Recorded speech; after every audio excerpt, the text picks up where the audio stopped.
오늘의 주요 뉴스입니다. 법원이 이재명 더불어민주당 대선 후보의 공직선거법 위반 사건 파기환송심 첫 재판을 대선 이후인 6월 18일로 미뤘습니다. 국회 법사위는 민주당 주도로 조희대 대법원장에 대한 청문회 개최와 대통령 당선 시 형사재판을 멈추는 법 개정안을 강행 처리했습니다. 김문수 국민의힘 대선 후보가 조금 전 한덕수 무소속 예비후보를 만나 대선 후보 단일화 논의를 시작했습니다. 최태원 SK그룹 회장이 SK텔레콤 해킹 사고에 대국민 사과하고 문제 해결에 최선을 다하겠다고 약속했습니다. 시청자 여러분 안녕하십니까? 이재명 민주당 대선 후보의 공직선거법 위반 사건 파기환송심 재판이 대통령 선거 이후로 미뤄졌습니다. 서울고등법원 재판부가 오는 15일 공판 기일을 6월 18일로 연기했습니다. 하지만 이 후보가 대통령이 된다면 재판을 받아야 할지 헌법 84조를 두고 논란은 계속될 전망입니다. 이재명 후보의 재판 연기와 그 배경, 대선 파장을 자세히 전해드립니다.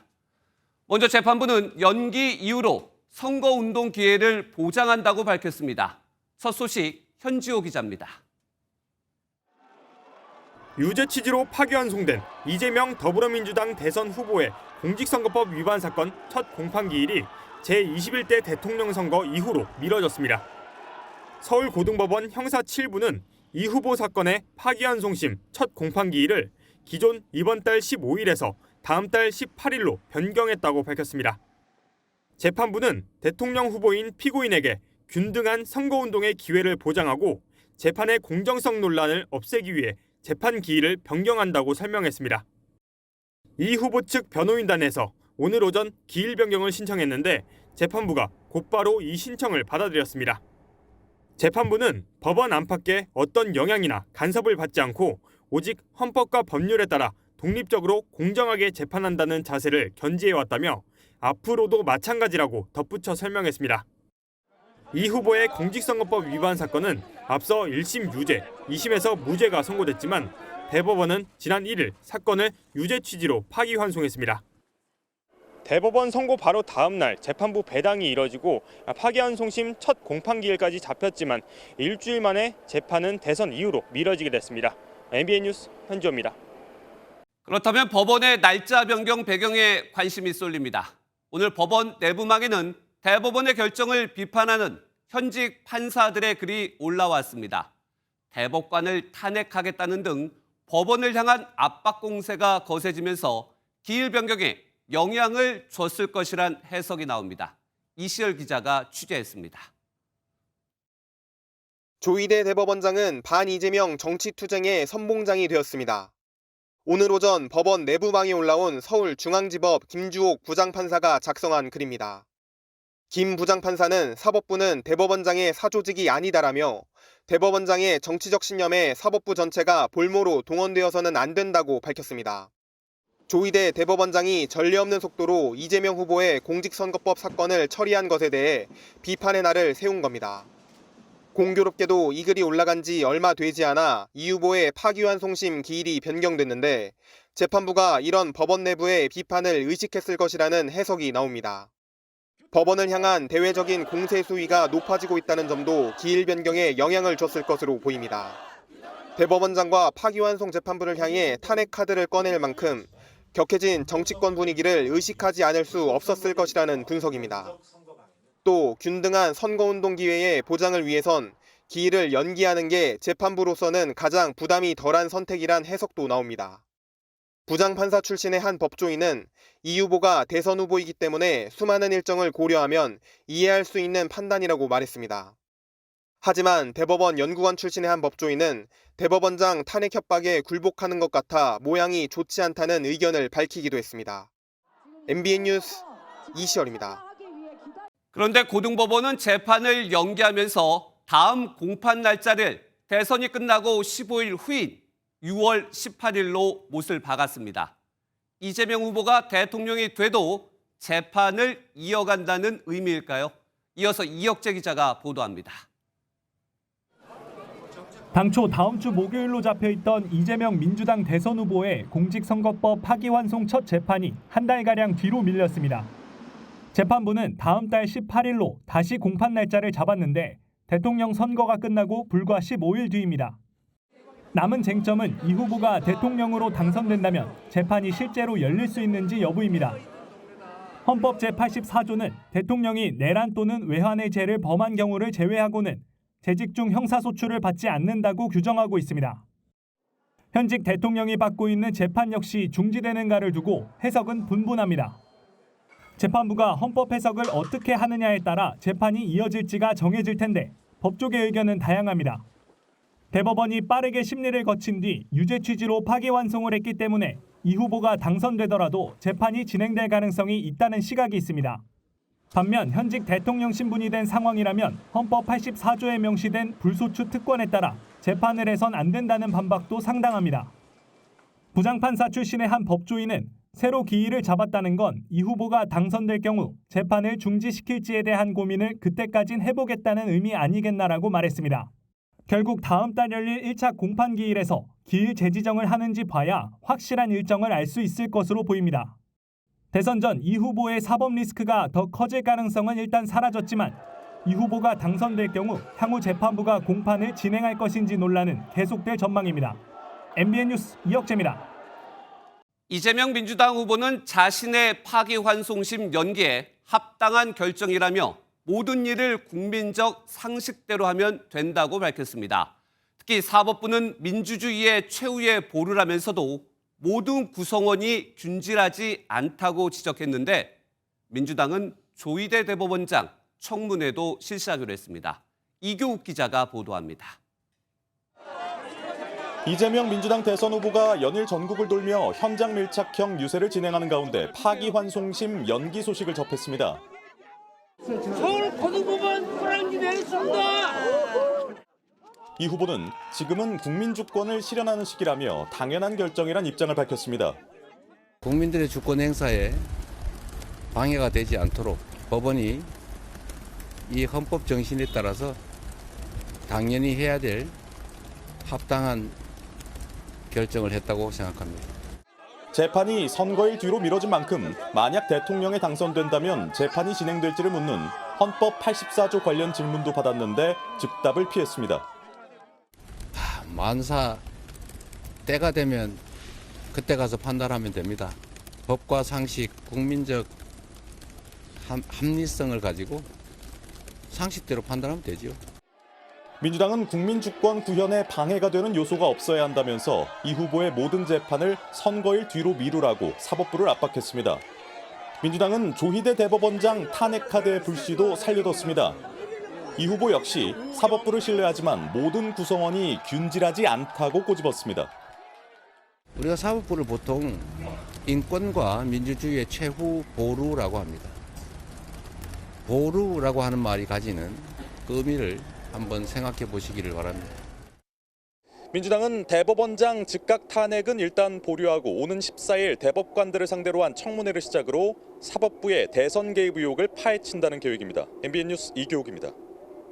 민주당은 또 대선 이후 대통령이 되면 이재명 후보가 재판을 받지 않도록 하는 관련법 개정안을 오늘 법사위에서 통과시켰습니다. 만일의 상황에 대비하는 두 가지 개정안인데 표선우 기자가 전해드립니다.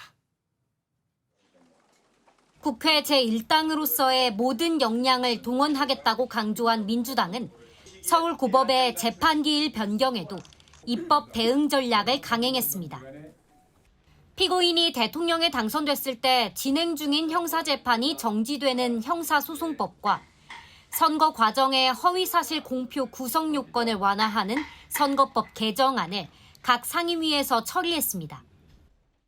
법이 부여한 모든 권한과 수단을 동원해 정치 판사들의 대선 개입과 이에 편승한 내란 세력의 준동을 막을 준비를 하고 있습니다. 두 개정안은 모두 민주당 이재명 대선 후보가 받고 있는 재판과 관련돼 있습니다. 바뀐 법이 시행되면 이 후보는 대통령에 당선될 경우 선거법을 포함한 5건의 재판을 받지 않게 되고 특히 선거법 사건은 처벌 근거가 없어져 면소 판결을 받을 수 있습니다. 이 후보의 파기환송심이 대선 이후로 밀리면서 대권 가도에는 영향이 없어졌지만 혹시 모를 상황에 대비한다는 전략입니다. 민주당은 두 개정안 처리에 집중할 계획인데 사심제 도입과 대법관 증언법 추진 등도 거론하면서 대선 기간 내내 사법부 견제를 이어갈 전망입니다. MBN 뉴스 표선우입니다. 국민의힘은 강력하게 반발했습니다. 민주당이 범죄자 면죄부법을 강행하고 있고 이재명 후보의 독재 국가가 눈앞에 다가왔다고 비난했습니다.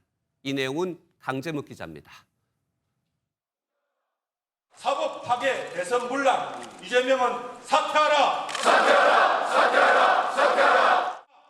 민주당이 단독으로 처리한 형사소송법 개정안에 대해 국민의힘이 비판을 쏟아냈습니다.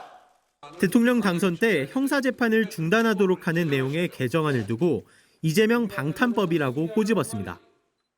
민주당에 제안합니다. 차라리 이재명 유죄 금지법을 제정하십시오. 이 사람은 신성불가침의 존재이니 무조건 무죄다라고 쓰십시오. 또 이번 개정안 처리 과정을 독재를 향한 개혁이라 규정하며 민주당이 이재명 대통령 만들기 맞춤형 입법 로비 기관이 된 지 오래라고 지적했습니다. 김문수 후보 측도 차라리 대통령 무죄법을 제정해 무조건적인 충성을 드러내는 것이 어떻겠냐고 비꼬았습니다. 이재명 후보의 파기환송심 첫 공판이 대선 이후로 연기된 데 대해서도 비판을 쏟아냈습니다. 한동훈 전 예비후보는 이재명 후보의 공직선거법 위반 사건 파기환송심이 6월 18일로 연기되자 독재국가가 우리 눈앞에 와 있다고 설명했습니다. 또 법원이 이재명 민주당의 겁박에 굴복해 굴욕적인 기일 변경을 했다고 평가했습니다. 윤상현 의원 역시 사법부가 입법 권력에 굴복했다며 서울고등법원의 이번 결정이 사법부의 굴욕이라고 주장했습니다. MBN 뉴스 강재묵입니다. 이례적으로 빨랐던 대법원의 파기환송. 하지만 서울고등법원 재판부는 일단 속도 조절에 나섰습니다. 대법원과 고등법원의 온도 차이, 법원의 속내를 좀 더 들여다보겠습니다. 법조팀 우종환 기자 나와 있습니다. 우 기자, 유력 대선 후보의 파기환송 재판부가 날짜를 대선 이후로 미뤘습니다. 압박이 있었다고 보십니까?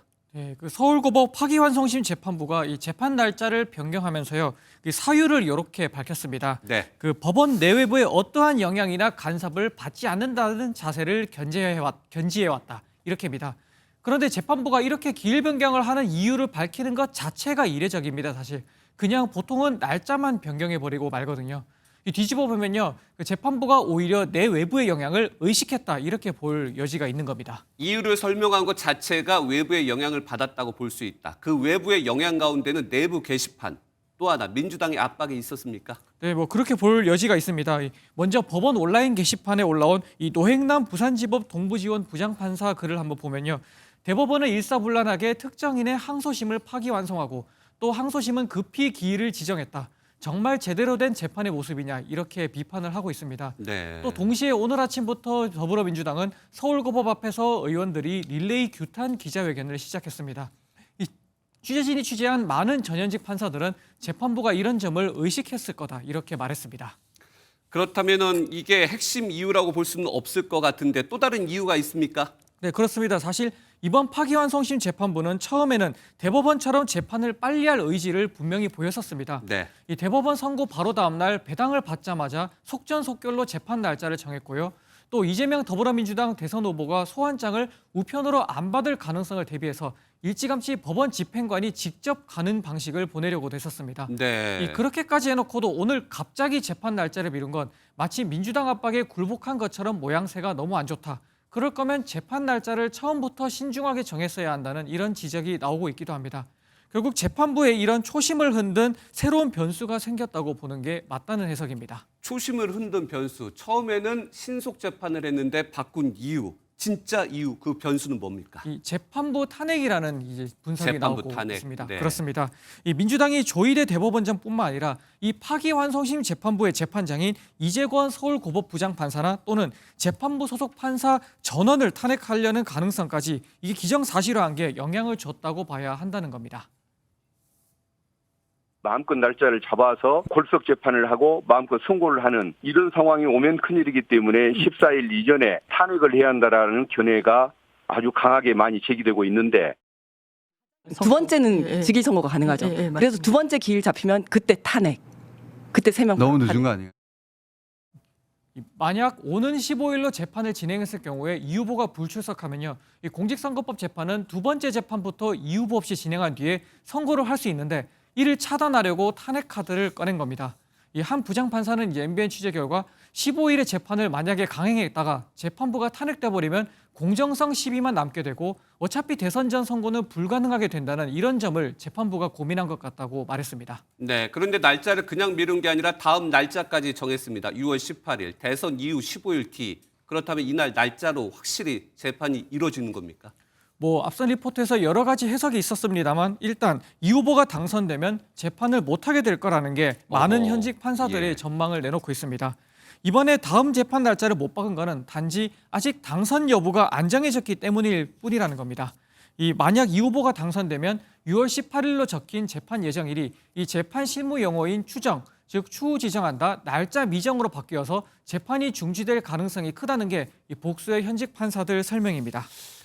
다시 한번 좀 정리를 해볼게요. 현직 판사들의 설명이기 때문에. 그러면 이재명 후보가 대통령이 되면 6월 18일로 기일이 잡혔지만 할 가능성은 높지 않다. 맞습니까? 네, 맞습니다.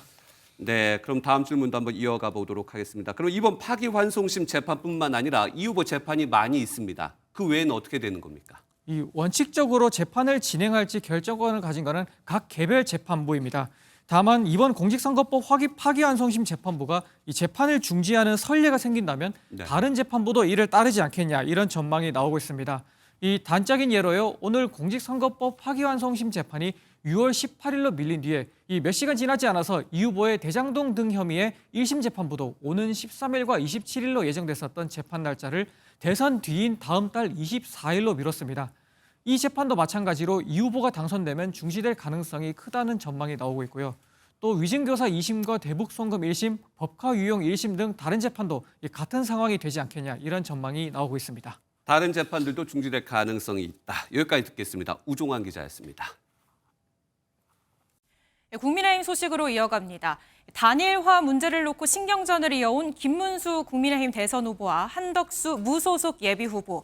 이 두 사람이 조금 전 전격 회동했습니다. 구체적인 단일화 시기나 방식을 두고 이 담판을 벌일 것으로 보이는데요. 바로 현장으로 가보겠습니다. 조희로 기자가 나가 있습니다. 조 기자, 아직 회동이 진행 중인 건가요? 네, 그렇습니다. 김문수 국민의힘 대선 후보와 한덕수 무소속 예비후보의 담판 회동은 조금 전인 저녁 6시 이곳 서울 안국역 인근의 한 식당에서 시작됐습니다. 오늘 회동은 배석 없이 1대1로 진행 중인데 김 후보가 한 후보 측의 제안에 성사된 것으로 전해졌습니다. 서로 덕담을 주고받으며 시작된 회담에서 두 후보는 단일화 방식과 일정 등에 대해 담판을 벌이고 있는데요. 단일화 방식과 시기를 두고는 양측의 입장에 차이가 있습니다. 한 후보 측은 후보 등록 마감일인 11일을 단일화 데드라인으로 정해놓은 반면 김 후보는 투표용지가 인쇄되는 25일 전까지만 성사되면 단일화 효과가 있다는 입장입니다. 여기에 당 차원에서도 전 당원 대상 단일화 찬반 조사 등 압박을 이어가고 있는 상황이어서 양측이 담판 회동에서 합의점을 찾을 수 있을지가 초미의 관심입니다. 일각에선 오늘 회동이 첫 만남인 만큼 당장 결론이 나지 않을 거라는 관측도 나옵니다. 앞서 회담 도중 김 후보 측 김재원 비서실장은 기자들과 만나 권영세 비대위원장이 황우여 전 선관위원장에게 다시 선관위를 열어 후보를 정하는 절차를 진행할 것을 요구했다고 주장하기도 했습니다. 두 후보의 담판 결과는 잠시 후 나올 예정인 가운데 오늘 회동에 따라 보수 진영 빅텐트의 향배도 크게 요동칠 것으로 보입니다. 지금까지 서울 안국역 인근에서 MBN 뉴스 조희로입니다. 오늘 회동을 앞두고 한덕수 무소속 예비후보는 긴급 기자회견을 자처했습니다. 한 후보는 단일화가 이루어지지 않으면 대선 후보 등록을 하지 않겠다며 강하게 단일화를 압박했는데요. 김문수 후보 측은 현재 여론조사 없이 단일화를 해야 한다는 입장을 고수하고 있습니다. 김세희 기자가 보도합니다. 김문수 국민의힘 대선 후보와의 만남을 1시간 반 앞두고 한덕수 무소속 대선 예비후보는 배수진을 쳤습니다. 투표용지 인쇄 직전까지 국민들을 괴롭힐 생각이 전혀 없습니다. 단일화가 이루어지지 않으면 저는 대선 본후보 등록을 하지 않겠습니다. 한 예비후보는 단일화 방식에 대한 결정을 국민의힘에 일임했다며 여론조사도 좋고 TV 토론도 좋고 적법한 절차에 불만 없이 임하겠다고 설명했습니다. 단일화에 대한 한 후보의 아주 강력한 의지의 표현입니다. 반드시 단일화가 돼야 된다는 결기의 표현입니다. 이와 관련해 국민의힘은 사전에 한덕수 후보와 교감한 것은 없다면서도 단일화 로드맵이 나와야 한다는 점을 강조했습니다. 정치는 어떤 경우에는 번개불이 치는 순간에도 모든 것이 이루어질 수가 있습니다. 아직은 시간이 있다라고 저는 보고 있습니다. 김문수 국민의힘 대선 후보 측은 회동을 먼저 제안했지만 여론조사 없이 단일화를 하는 방식을 재차 강조해왔습니다. 단일화 찬성 의견이 90% 넘을 겁니다. 그리고 그게 맞고요. 그래서 그런 여론조사는 필요가 없어요. MBN 취재 결과 한 예비후보 캠프 측 관계자는 김문수 캠프 측이 무조건 양보를 원한다면 어떻게 받겠냐며 불만을 표했습니다. 해당 관계자는 시간은 어차피 김문수 후보 측 편이라면서 당에서 불러 한 예비후보가 나왔는데 김 후보에게 끌려다니는 꼴이 우스워졌다고도 말했습니다. MBN 뉴스 김세희입니다. 그동안 김문수 후보 측과 정면 충돌했던 국민의힘 지도부는 오늘 전 당원을 상대로 단일화 찬반과 시기를 묻는 여론조사를 벌였습니다.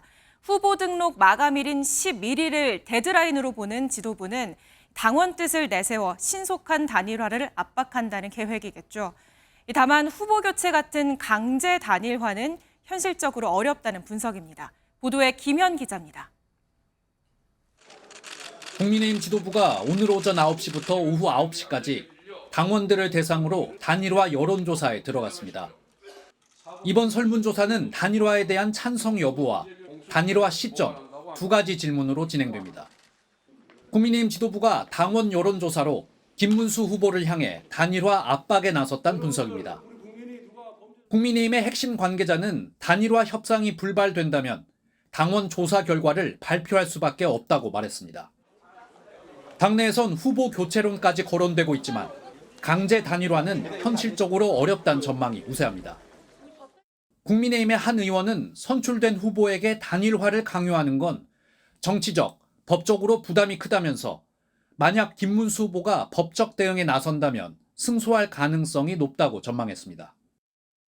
국민의힘의 핵심 관계자 역시 후보 교체를 언급하는 것은 적절하지 않다며 강제 단일화 가능성엔 선을 그었습니다. 김문수 후보 측은 불필요한 여론조사는 당의 화합을 해치는 행위라고 강하게 반발했고 김문수 캠프의 핵심 관계자도 후보를 끄집어내려는 시도라며 지도부 비판을 이어갔습니다. 김문수 후보가 이번 여론조사에 큰 반감을 가진 것으로 알려지면서 당 내부에서는 지도부가 이번 여론조사 결과 발표에 신중해야 한다는 목소리도 나오고 있습니다. MBN 뉴스 김현입니다. 이 반면 김문수 후보는 당이 아닌 자신이 단일화 주도권을 쥐겠다는 입장입니다. 경선 후보인 나경원, 안철수 의원을 연달아 만나며 우군 확보에도 나섰는데요. 이 두 의원은 김 후보에게 단일화 로드맵을 요청하면서도 지도부가 후보를 압박하는 건 안 된다고 강조했습니다. 이어서 김지영 기자입니다. 당의 대선 후보까지 끌어내리려고 하고 있습니다. 이럴 거면은 경선은 왜 세 차례나 했었는지 모르겠습니다. 김문수 국민의힘 대선 후보가 문제 삼는 건 당 지도부가 자신을 당의 최종 대선 후보로 인정하지 않는 점입니다. 단일화 시점과 방식의 주체가 본인임을 강조한 건데 김 후보는 경선 경쟁자인 나경원, 안철수 의원과 연이어 만나며 지도부 견제에 나섰습니다. 나 의원은 김 후보와 회동해서 진전된 단일화 로드맵을 제시해달라며 신속한 단일화를 요구하면서도 지도부가 후보를 압박해서는 안 된다는 점을 분명히 했습니다. 후보자를 교체한다는 것은 당원 단계에 없습니다. 등록일이라든지 이런 것에 우리가 너무 매몰되는 것도 우린 좀 열어서 생각해야 되지 않느냐. 지도부가 허겁지겁 단일화를 밀어붙인다고 비판한 안철수 의원도 김 후보가 생각하는 단일화 타임테이블을 제시해달라고 요청했습니다. 당 경선에서 선출된 공식 대선 후보인 김 후보가 단일화를 주도해야 한다는데 사실상 힘을 실었다는 해석입니다. 김문수 후보가 경선에 함께 뛰어든 후보들과 잇따라 만나면서 절차적 정당성에서 우위를 점하려는 의도란 분석입니다. MBN 뉴스 김지영입니다. 이렇게 후보 등록도 전에 잡음이 계속되자 국민의힘 경선 후보들도 일제히 비판에 나섰습니다. 윤석열 전 대통령이 나라도 당도 망쳤다는 비판부터 이재명 독재 국가가 눈앞인데 우리끼리 드자비할 정신이 있냐는 쓴소리도 나왔습니다. 정태진 기자입니다. 김문수 후보와 한덕수 예비후보의 단일화 잡음을 두고 경선 후보들이 거센 비판을 쏟아냈습니다. 한동훈 전 대표는 이럴 줄 몰랐냐며 이재명 독재 국가가 눈앞에 왔는데 우리끼리 수염 잡아뜯고 있냐고 당 지도부와 김문수 후보를 싸잡아 비판했습니다. 국민님에서 정치하는 사람으로서 많이 안타깝게 생각합니다. 단일화 이권 다툼은 예견된 수순이었다는 겁니다. 말을 아끼던 홍준표 전 시장도 윤석열이 나라와 당을 망쳤다며 대선 후보를 교체한다면 경선 후보들의 선거 비용을 모두 변상하라고 공개 비난했습니다. 홍 전 시장은 SNS에 용산과 지도부의 한덕수 띄우기 합작품이라며 한덕수 후보를 향해 무임승차를 노리고 윤석열 아바타를 자처했다고 맹공했습니다. 김문수, 한덕수 단일화를 놓고 탈락한 경선 후보들의 비난이 터져나오고 있습니다. 후보 등록이 임박할수록 국민의힘의 내용이 깊어지고 있습니다. MBN 뉴스 정태진입니다. 국민의힘 단일화 상황 국회팀 이지율 기자와 자세한 이야기 나눠보겠습니다. 이 기자, 저희가 뉴스를 전해드리는 동안 이 두 사람 간의 회동이 마무리가 됐습니다. 이 결론부터 전해주시죠. 결론이 아직까지 공식적으로 발표가 되지는 않았습니다. 지금 회동은 끝난 상태이고요. 한덕수 대선 무소속 예비 후보는 이제 백브리핑 기자들과의 질의응답을 갖지 않고 자리를 뜰 예정이고, 이정현 국민의힘 김문수 후보 소속 이정현 대변인이 브리핑을 할 예정입니다. 지금까지의 상황으로 보면 일단 단일화는 결렬될 것이라고 좀 예상이 되는 상황인데요. 한덕수 후보가 오늘 회동에 앞서서 먼저 기자회견을 가졌죠. 단일화가 이뤄지지 않으면 대선 본후보 등록을 하지 않겠다고 밝혔는데 김 후보를 만나기 전에 배수진을 친 것으로 해석이 됩니다. 이제 정치적인 줄다리기, 단일화 세부 조건에 아무 관심이 없다고 거듭 강조하면서 김 후보의 모든 공을 넘긴 겁니다.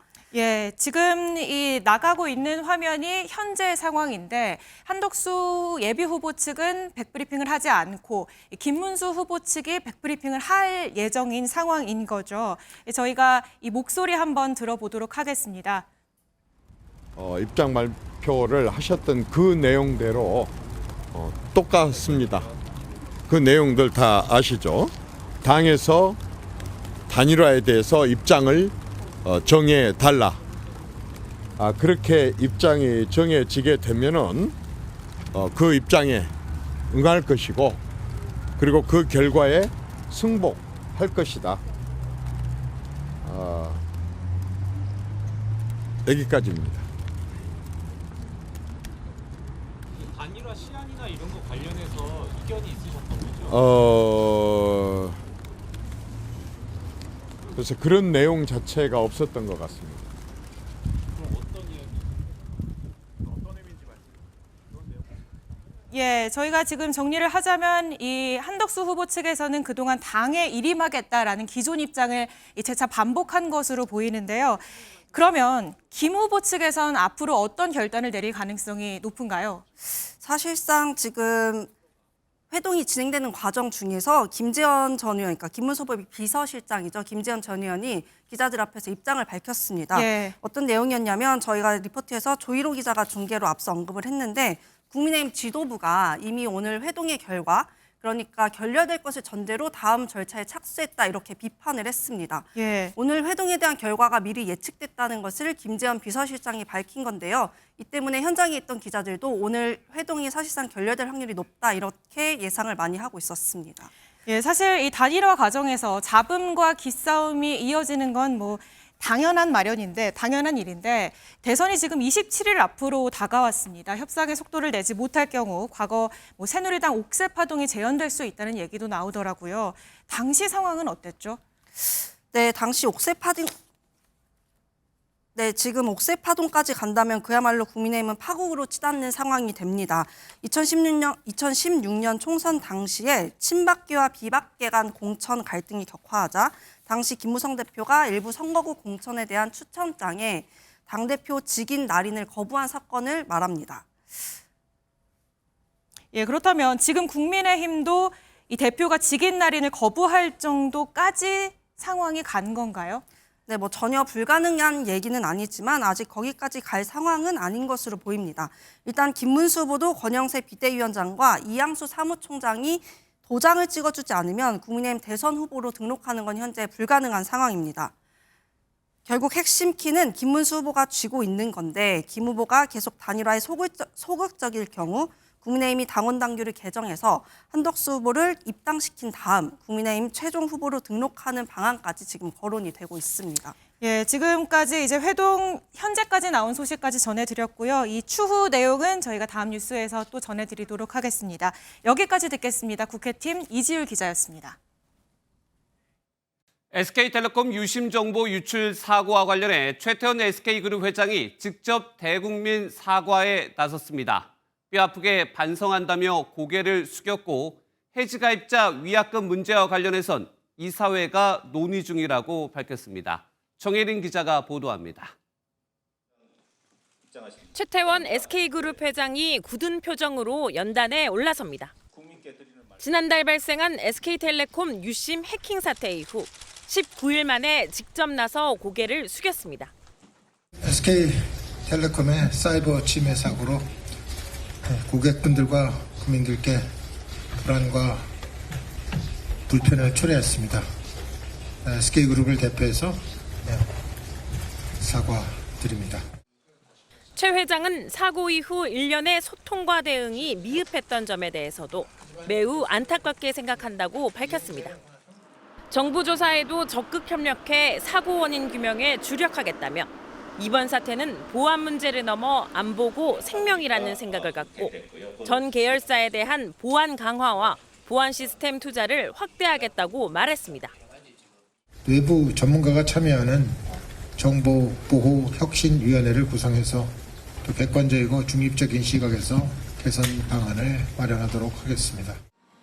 혹시 모를 2차 피해에 대비해 SK텔레콤이 망 이상 탐지를 강화한 가운데 현재까지 유심 보호 서비스에는 2,411만 명이 가입했고 107만 명이 유심을 교체했습니다. SK텔레콤은 다음 주 차례로 유심 초기화를 비롯해 해외 로밍과 유심 보호 서비스 동시 제공, 유심 추가 물량 등을 지원합니다. 정상 가동된다면 일반 이용자들은 금융 정보가 악용될 그런 어떤 걱정은 안 하셔도 될 것 같습니다. 다만 추가적인 조사에서 통화 기록이나 개인정보가 추가 유출됐을 때는 조금 더 다른 심도 높은 대책이 필요해 보입니다. 다만 해지 가입자 위약금 면제와 관련해서는 형평성과 법적 문제를 검토해야 하는 만큼 이사회가 논의 중이라며 말을 아꼈습니다. MBN 뉴스 정예린입니다. 전국 40개 의대의 유급 학생 명단 제출이 오늘 마감됩니다. 전체 의대생의 70%가량이 이름을 올릴 것으로 보이는데 의대생들은 집단 자퇴도 불사하겠다며 강력 반발하고 있습니다. 김민수 기자가 보도합니다. 교육부는 오늘까지 전국 의대로부터 유급 대상 학생들의 명단을 받습니다. 당초 지난달 30일 명단을 받기로 했지만 대학별 학사 일정을 고려해 기한을 연장했습니다. 이주호 대통령 권한대행 부총리 겸 교육부 장관은 더 이상의 관용은 없다는 입장입니다. 의대생들 꼭 반드시 돌아와야 된다고 생각하고요. 또 철저하게 학사 관리하도록 하고. 지난달 중순 기준 수업 복귀율은 30% 수준이라서 의대생 70%가량이 유급이나 재적 대상입니다. 무단 결석 한 달 이상이면 재적하는 학칙에 따라 재적 예정 통보를 받은 5개 의대 학생들 1,916명은 모두 복귀했습니다. 하지만 전체적으로 의대생들의 복귀율은 답보 상태인 것으로 알려졌습니다. 수업 참여율이 예전하고 크게 지지부진한 상황이고요. 지금 그렇다고 지금 돌아올 움직임 그렇게 크게 보이지 않고 그렇습니다. 의대생 단체는 대의원 40명이 작성한 자퇴 원서를 공유하며 배수의 진을 쳤습니다. 복학을 염두에 두고 신청하는 올해 1학기 국가장학금 신청 규모는 지난해보다 35% 이상 급감했습니다. 조규홍 보건복지부 장관은 의대 교육을 정상화하겠다며 학교를 떠난 의대생들의 복귀를 당부했습니다. 교육부는 오는 9일 이후에 유급 대상자 현황을 공개하면서 제적으로 발생하는 결혼을 편입학으로 채울 방침입니다. MBN 뉴스 김민수입니다. 체코 원전 수주 계약 체결식이 하루 앞두고 무기한 연기된 것은 경쟁사였던 프랑스 전력업체가 낸 가처분 신청을 체코 법원이 받아들였기 때문입니다. 우리 정부는 연기일 뿐 무사는 아니라고 강조하고 있습니다. 프라하 현지에서 이승훈 기자가 전해드립니다. 체코 수도 프라하에서 동남쪽으로 200km 떨어져 있는 두코바니 원전입니다. 이곳에 26조 원 규모의 원전 2기가 건설될 예정인데 우리 정부가 우선 협상자로 선정돼 오늘 체코 당국과 계약할 예정이었습니다. 그런데 본계약을 하루 앞두고 급제동이 걸렸습니다. 입찰 경쟁을 벌였던 프랑스 전력공사 EDF가 최종 서명을 중지하라며 낸 가처분 신청을 체코 법원이 받아들인 겁니다. 계약이 체결되면 본재판에서 EDF가 승소해도 입찰에 참여할 수 없게 된다는 게 가처분을 받아들인 체코 법원의 이유입니다. 다만 완전 무산된 건 아니라는 게 우리 정부의 설명입니다. 체코의 법 체계가 정교한 탓에 법원이 프랑스 측의 이의제기 권리를 지켜준 것일 뿐 최종 계약에는 문제가 없다는 겁니다. 체코 당국도 입찰 과정에는 문제가 없었다며 조속한 시일 안에 최종 계약할 수 있도록 소통하겠다고 밝혔습니다. 하기로 한 절차를 공식 계약을 하는 것만 빼고 나머지 저희는 일단 준비했던 거는 좀 다 일정대로 좀 진행을 할 계획입니다. 체코 정부에서도 아마 기회비용 때문에 이게 이제 지연되지 않기를 희망을 하고 있는 것 같고. 다만 계약 지연은 불가피해 법적 공방이 장기화하면 최대 8개월까지 걸릴 수 있다는 전망도 현지에선 나옵니다. 오는 10월로 예정된 체코 총선의 영향으로 최종 계약이 기약 없이 지연될 가능성도 완전히 배제할 수는 없습니다. 체코 프라하에서 MBN 뉴스 이승훈입니다. 천재 바이올리니스트 유진박이 자신의 이모를 횡령 혐의로 검찰에 고발한 것으로 MBN 취재 결과 확인됐습니다. 예금 28억 원을 마음대로 사용하는 등 56억 원 상당의 미국 재산을 허락도 없이 관리하고 있다는 겁니다. 검찰이 이 여성을 소환해 조사를 벌였습니다. 장덕진 기자가 단독 보도합니다. 한국계 미국인인 유진박은 1990년대 국내외에서 천재 바이올리니스트로 이름을 알리며 대중의 큰 사랑을 받았습니다. 하지만 무대 밖에서는 전 매니저의 폭행과 감금, 사기 사건에 휘말려 주변의 안타까움을 사기도 했습니다. 특히 대학 시절부터 정신질환을 앓는 등 정신건강이 악화돼 지난 2020년 서울가정법원은 유진박의 재산을 관리하는 대리인을 지정했습니다. 그런데 유진박 측이 지난달 친이모인 A씨를 횡령 혐의로 검찰에 고발한 것으로 MBN 취재 결과 확인됐습니다. A씨가 유진박 명의의 부동산과 예금 등 56억 원 상당의 재산을 허락 없이 관리하고 이 가운데 현금 200만 달러 등 28억 원가량을 사용했다는 겁니다.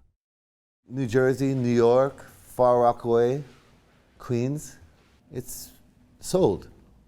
팔았어, 상관없어. My aunt. 또 유진박의 예금으로 미국에서 연금보험을 가입했는데 수익자로 이모 본인과 자녀를 지정하는 등 재산을 돌려주지 않고 있다는 게 유진박 측의 주장입니다. 검찰은 지난달 중순쯤 A씨를 한 차례 소환 조사한 뒤 출국금지 조치를 내린 것으로 전해졌습니다. 재산이 유진박 씨한테 가는 게 아니고 그 이모라는 분이 그걸 이제 자기 마음대로 관리하면서 전혀 유진박 씨의 복리와는 상관없이 이제 처분하고 있다. A씨는 유진박에게 재산관리 권한을 위임받았다는 취지로 주장한 것으로 전해졌는데 입장을 묻기 위해 수차례 연락했지만 답변을 들을 순 없었습니다. 현재 A씨는 변호사를 선임하고 출석 의사를 밝히면서 출국 금지는 해제된 것으로 파악됐습니다. 검찰은 A씨에 대한 추가 소환 조사를 벌인 뒤 재판에 넘길지 결정할 방침입니다. MBN 뉴스 장덕진입니다. 최근 싱크홀 때문에 인명피해가 발생하며 불안감이 커지고 있는데 옹벽이나 축대도 비슷한 상황이라고 합니다. 매년 붕괴가 일어나고 있지만 어디가 위험한지조차 파악이 안 되고 있다는 지적이 나옵니다. 강세현 기자의 보도입니다. 아파트 단지에 세워진 옹벽에 파란 천이 덮여 있습니다. 지난달 22일 남양주시에서 주차장을 바치고 있던 벽이 무너졌는데 주민은 전부터 조짐을 보였다고 말합니다. 옹벽을 쳐놓은데 그래 쫙 다 금이 갔더라고. 그날 비가 왔어요. 차가 거꾸로 이렇게 뒤가 전부 다 하늘로 축여들고 그랬어요. 비슷한 시기 서울 용산구에서도 석축이 무너지며 주택벽이 떨어져 나갔습니다. 붕괴 당시 주민이나 보행자가 있었다면 사고로 이어질 뻔했습니다. 그 스르르 무너졌나 봐요. 앞에서 무너진 거 겁나더라고요. 과거 도시가 커지는 과정에서 곳곳에 옹벽이나 축대가 세워졌습니다. 서울의 한 주거지를 돌아보니 100m가량 되는 골목에 주택 옆에 있는 축대나 옹벽이 6개나 있습니다. 문제는 이렇게 우죽순으로 생긴 구조물이 관리가 안 되고 있다는 점입니다. 공동주택 옆에 있는 이 벽은 이렇게 도로 쪽으로 기울어져 있습니다. 심지어 주택 바로 아래는 옹벽도 없이 흙만 천으로 덮인 채 쌓여 있는데 이 천마저 방수가 되지 않는 재질입니다. 위험해 보이는 구조물이 곳곳에 있지만 개수 파악조차 안 되고 있다는 지적이 나옵니다. 복구는 다른 엉뚱한 데 하고요. 실제로 무너지는데 진짜 긴급한 데는 실태 파악하더니 모르는 겁니다. 목록이 없으니 점검도 이루어지지 않고 무너지는 일이 반복되는 겁니다. 이번에 붕괴된 서울과 남양주의 구조물도 올해 초 실시된 해빙기 점검 대상에서 빠졌습니다. 실태 파악이 돼야지 그때부터 1번부터 쭉 우선순위 매겨가지고 거기서 예산 투입을 하고 그게 결정될 거 아닙니까? 옹벽과 축대가 언제 어디서 터질지 모르는 폭탄이 되고 있습니다. MBN 뉴스 강세현입니다. 가정의 달인 5월, 날씨도 마음도 따뜻할 것만 같지만 안타깝게도 자살자 수가 가장 많은 달입니다. 스프링 피크라고도 불리죠. MBN은 자살 예방 관련 문제점과 대선 후배 공약까지 앞으로 3편에 걸쳐 진단할 예정입니다. 그 첫 순서로 자살 정보 규제부터 짚어봅니다. SNS에 넘쳐나는 자살 관련 정보들은 위험한 행동을 부추기지만 정작 제재 수단은 없습니다. 안병수 기자입니다. 자살 예방 전문가와 SNS에 올라오는 자살 관련 정보를 찾아봤습니다. 검색 한 번에 끔찍한 자해 사진이 여과 없이 노출됩니다. 교복을 입고 하거나 이런 어린 친구들인 것 같다. 자살각 등 일상에 스며든 표현은 물론 동반 자살 모집을 뜻하는 은어 두부장사와 투신을 뜻하는 한글 자음도 검색 태그에 달립니다. 이런 자살 유발 유해 정보 신고 건수는 지난해만 40만 건이 넘습니다. 특히 온라인 환경에 익숙한 어린 학생에게 치명적인 악영향을 끼칩니다. 실제로 학교 폭력에 시달렸던 한 아이는 자해 사진을 SNS에 올리며 자살을 암시했습니다. 힘든 거를 표현을 하다 보니까 자해가 자주 있었고 손목과 허벅지, 제가 아는지는 지금도 몰라요. 이런 현 주소에서 15세 미만 자살률은 10년 전보다 200% 가까이 뛰었습니다. 자살을 결심한 청소년을 조기에 도와주면 80%는 구조되지만 끊임없이 나쁜 생각을 부추기는 자살 정보가 비극을 키운 걸로 분석됩니다. 청소년들 같은 경우에는 그런 환경적인 영향이라든지 주변의 상황들에 대해서 조금 더 민감하게 반응하게 되고 동조하는 부분들이 대응팀이 사이트 책임자 등에게 삭제 요청을 하고 있지만 실제 지워진 건 15%에 불과합니다.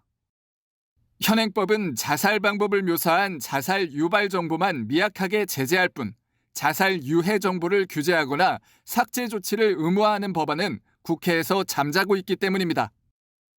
전문가들이 계속해서 모니터링을 하고 경찰과 협업을 해서 그러한 유발 정보를 퍼뜨린 사람들에 대한 법적인 제재를 SNS는 물론 드라마와 웹툰까지 주변 곳곳에서 자살 유발, 유해 정보는 넘쳐나고 지난해 자살자는 14,000여 명으로 13년 만에 가장 많았습니다. MBN 뉴스 안병수입니다. CJ 대한통운에 이어 한진택배도 주 7일 배송을 시작했습니다. 휴일에도 배송을 받을 수 있으니 소비자 입장에선 좋은 일이지만 이 회사가 택배 기사들에게 주 7일 배송을 사실상 강요하는 게 문제입니다. 거부하는 기사들에겐 택배 수수료를 깎겠다며 내용 증명까지 보냈습니다. 신용수 기자가 단독 보도합니다. 이 한진 택배 기사는 최근 소속 대리점으로부터 내용 증명 한 통을 받았습니다. 휴일 근무로 대리점 운영 비용이 늘어 수수료를 건당 70원씩 깎겠다는 내용으로 월 수입으론 평균 35만 원 줄어듭니다. 지난달 말부터 주 7일 배송이 시작됐는데 휴일 근무를 거부했더니 벌어진 일입니다. 깎은 다음에 그거 갖다 용차를 쓴다는 거죠. 그 돈을 충당하기 위해서 깎는다고. 한진 택배는 휴일에도 배송하는 쿠팡에 맞서 주 7일 배송에 뛰어들었습니다. 문제는 이 과정에서 택배 기사들과 충분한 소통도 없었고 거부하면 이런 식으로 불이익을 준다는 점입니다. 심지어 계약 해지를 통보하는 경우도 있었습니다. 우리가 알아서 할 테니까 못하겠으면 나가라 이런 대리점도 있는 걸로 알고 있습니다. 대리점들도 본사 압박 때문에 어쩔 수가 없다는 입장입니다. 한 대리점주는 MBN 취재진에게 불참하면 대리점 계약을 취소한다고 해서 방법이 없다고 털어놓기도 했습니다. 이전에 이제 택배 노동자들이 과로사로 많이 쓰러지셨거든요. 분명히 그런 사건이 벌어질 수밖에 없는 현장이 돼버린다. 회사 측은 앞으로 대리점 택배 기사와 충분한 논의를 통해 참여를 유도하겠다고 해명했습니다. 주 7일 배송은 다른 택배사로도 확산될 것으로 보여 택배사와 기사들의 갈등은 당분간 이어질 전망입니다. MBN 뉴스 신용수입니다. 가톨릭교회의 새로운 수장을 뽑는 콘클라베가 오늘 시작됩니다. 133명의 추기경들은 외부와 완전히 단절된 채 비밀 투표를 하게 되는데 3분의 2에 해당하는 89표를 얻는 후보가 나올 때까지 매일 4번씩 투표를 이어갑니다. 주요 내용 이한나 기자가 정리했습니다. 차기 교황을 선출하는 콘클라베 시작을 앞둔 바티칸은 그야말로 철통 보안 태세를 유지하고 있습니다. 투표가 진행돼 성당 유리창은 불투명 필름으로 가려졌고 요리사 등 보조 인력까지 비밀 유지 서약을 마쳤습니다. 우리 시간 밤 11시 반부터 133명의 추기경이 투표를 시작하는데 역대 가장 많은 인원의 출신 국가도 70개국에 달합니다. 휴대전화 통신까지 제한된 추기경단은 한 후보가 3분의 2 이상 89표의 지지를 받을 때까지 매일 4차례 투표를 이어갑니다. Bízom, hogy ennek a konklávénak az eredményeként egy olyan üzenet születik. 사흘 동안 새 교황이 뽑히지 않을 경우 투표를 하루 쉬어가지만 최근 100년간 치러진 콘클라베에서는 모두 사흘 안에 결과가 나왔습니다. Be black for we have not elected a pope, white we have elected a pope. 최종 후보가 선출되면 교황직 수락 의사를 묻고 수락하면 우리에겐 교황이 있다를 외치면서 콘클라베가 종료됩니다. 관심은 차기 교황입니다. 현지에선 교황청 2인자 피에트로 파롤린 추기경이 가장 유력하다고 보고 있지만 이외에도 개혁 보수 성향의 후보군이 함께 물망에 오르고 있습니다. 다만 프란치스코 교황처럼 유력 후보군에 없던 깜짝 인물이 등장할 가능성도 있어 이른 예측은 큰 의미가 없다는 게 전문가들의 분석입니다.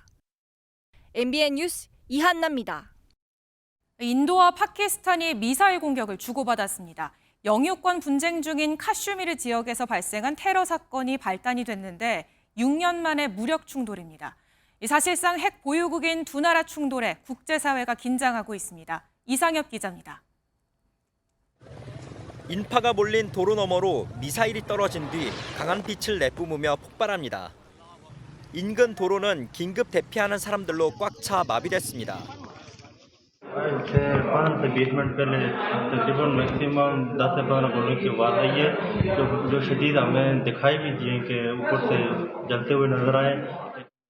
지난달 인도령 카슈미르에서 총기 테러로 관광객 등 26명이 숨진 사건을 계기로 인도 파키스탄 갈등이 무력 충돌로 번졌습니다. 전면전 직전으로 치달았던 2019년 2월 이후 약 6년 만에 인도가 파키스탄령 카슈미르 등 9곳을 전격 공격했습니다. That further attacks against India were impending.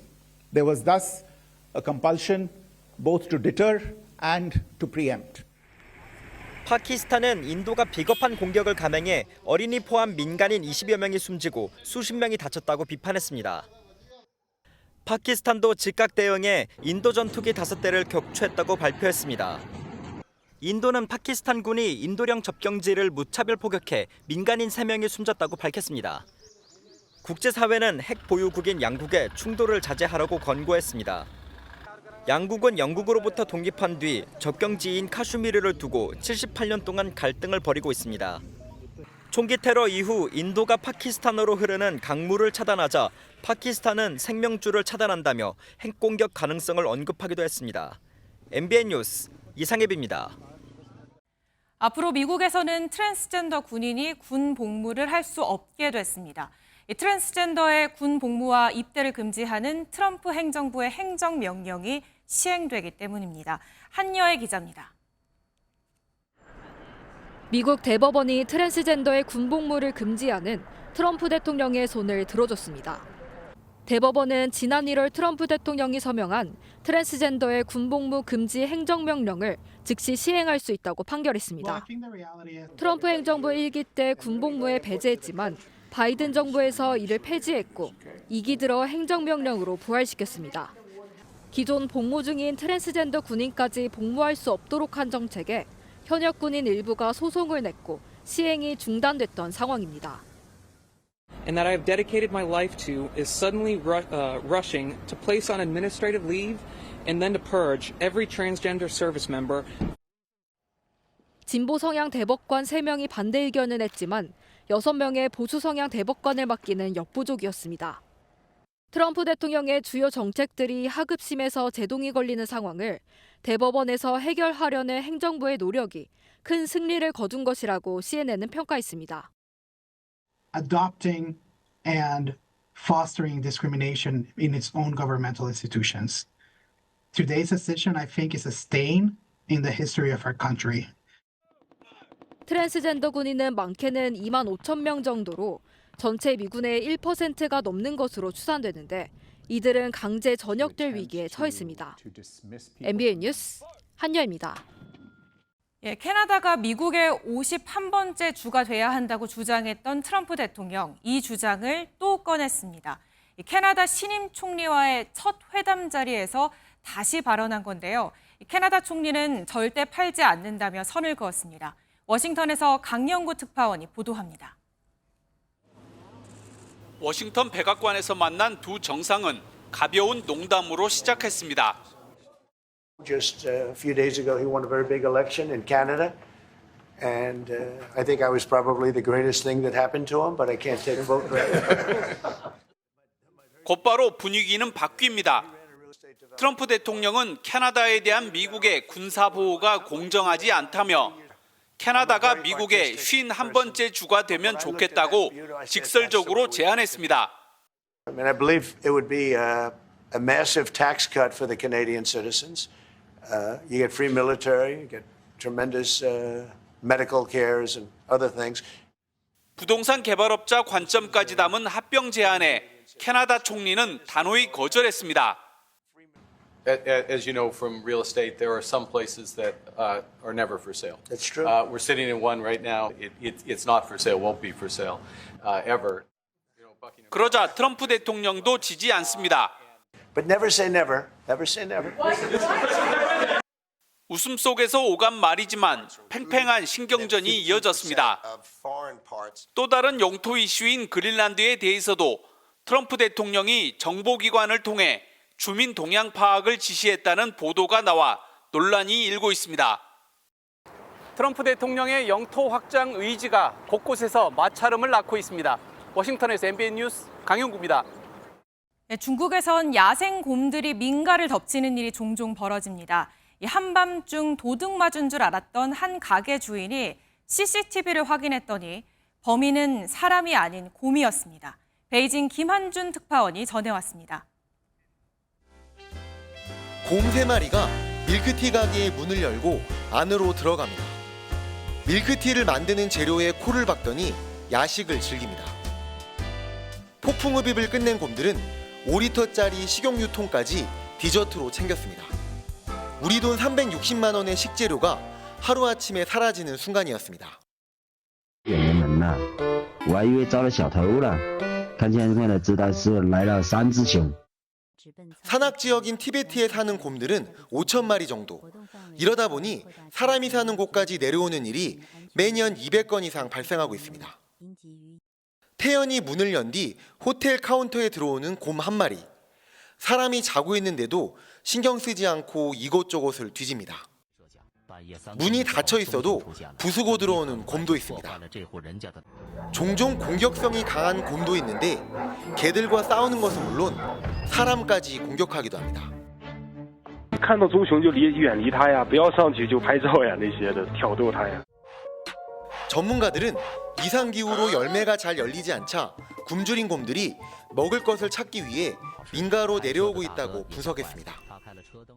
현지 당국은 곰들의 행동 반경이 확장된 것으로 보고 새로운 안전 시스템을 도입하는 것을 검토하고 있습니다. 베이징에서 MBN 뉴스 김한준입니다. 화창한 봄 날씨가 펼쳐진 하루였습니다. 기온도 평년 수준만큼 올라서 활동하기 좋았는데요. 어버이날인 내일은 초여름 더위가 나타나겠습니다. 전국 대부분 지역의 낮 기온이 25도 안팎까지 오르겠습니다. 하지만 금요일에는 전국에 비가 내리면서 다시 기온이 낮아지겠습니다. 서울의 낮 기온이 16도 선에 그치며 하루 사이에 10도가량 뚝 떨어지겠습니다. 모레 내리는 비는 봄비치고 양도 많겠습니다. 특히 제주 산지에 최고 200mm 이상, 남해안에도 80mm가 넘는 폭우가 예상되고요. 이들 지역은 강풍도 동반될 것으로 보여 피해 없도록 미리 대비해 주셔야겠습니다. 내일은 전국 하늘 맑게 드러나겠고 낮 동안 자외선이 강하겠습니다. 대기질은 무난하겠습니다. 내일 중부지방 서울의 아침 기온은 10도로 출발해서 낮에는 25도까지 오르겠습니다. 남부지방도 아침엔 10도 안팎으로 출발해서 낮에는 광주가 25도, 대구는 24도까지 올라 일교차가 크겠습니다. 중부와 전북 지역은 토요일에도 산발적으로 비가 이어질 전망입니다. 날씨였습니다.